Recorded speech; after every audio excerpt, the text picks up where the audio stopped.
What it do, what it do, what it do.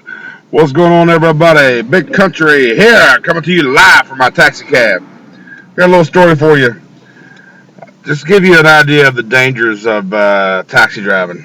A little bit ago, I got a call from, I had to pick up at a 7-Eleven.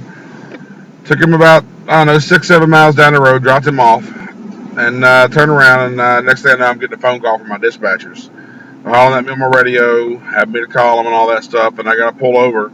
And as I'm on the phone with the dispatcher, before I even find out what's happening, the police pulled up beside of me. He's like, "Where's he at?" I'm like, who? Who are you talking about? He's like, the dude you just dropped off. So I told him, and then I wound up being tied up with him for about 2 hours.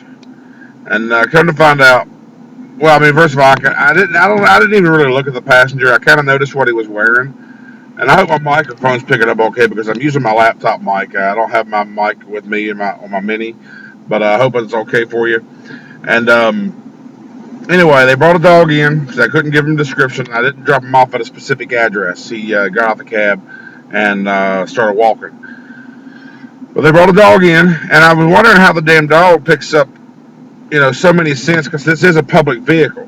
And how can the dog pick up so many ass scents and figure out which one he wants to follow? So they said, I found out later that the dog picks up the strongest scent, which would be the most recent, which, makes sense. So the dog takes a scent and walks him about a half a mile down the road and right to the guy's doorstep. So I'm like, good fucking dog, get him a biscuit, right? I was like, dude, yeah, he deserves a biscuit. He did his job, give him a fucking biscuit. So anyway, come to find out, this dude had robbed a 7-Eleven, armed robbery. Had an Uzi or some shit. Had an automatic weapon, an Uzi, MP fucking 9 something. They just told me it was an automatic weapon. So but he robs a 7-Eleven, and he goes to another 7-Eleven, and that's where I pick him up from. But he tells me the story. He was out at this country club all day, hitting golf balls, drinking beer, gambling. His truck broke down, and he just, needed to ride home. And he was talking about how much a cab was going to be from his house to work every day and all that jazz. And if I would pick him up when he called, I'm like, well, sure, just call for me. So I gave him my name and all that. So anyway, it just kind of gives you an idea. I mean, I've been doing this on and off for almost 15 years. When I'm in Charleston, this is what I do. Elsewhere, I don't. But when I'm in Charleston, this is what I do. I drive a cab or I drive a taxi. But I don't. I mean, I'm sure he's not the only person that I've had in my cab over the past, I guess, 3 years since I've been back doing this, 4 years, whatever it is now, that's had a gun on them. And just by a flick of a switch, something bad could have happened.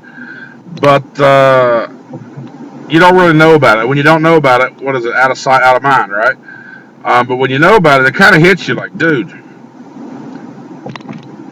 just a flick of a switch. Could have been done. So if I ever disappear, like I called Nappy right after this happened, and I was like, if I ever disappear from YouTube, you don't see me for a while, something like that's happened. Either that or I've gone to jail. And he's like, well, hell, after a few days, I'll just start blowing your phone up, and eventually your wife or kid or someone's going to answer to tell me what happened. So I don't know. I just think I just thought it might be a good topic to talk about and kind of give you an idea of the real dangers of cab driving. That's it.